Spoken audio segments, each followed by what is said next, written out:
கோட்பாடு இல்லாத தலைவர்களால் ரசிகர்களை மட்டுமே உருவாக்க முடியும், போராளிகளை உருவாக்க முடியாது என விசிக தலைவர் திருமாவளவன் தெரிவித்துள்ளார். சென்னை நுங்கம்பாக்கத்தில் விடுதலை பாகம் 2 திரைப்படத்தை பார்த்துவிட்டு பின்னர் அவர் பேட்டியளித்ததை மினிடாக்ஸ் பகுதியில் பார்க்கலாம். தத்துவம் இல்லாத தலைவர்களால் ரசிகர்களை மட்டும்தான் உருவாக்க முடியும், போராளிகளை உருவாக்க முடியாது என்பதை அவர் யாரையும் மனதில் வைத்து சொல்லவில்லை.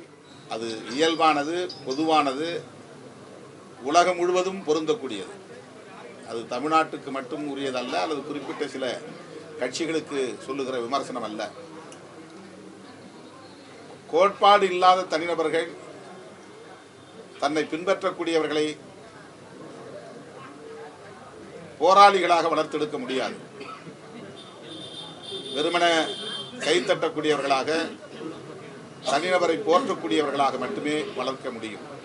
இது யதார்த்தமான உண்மை.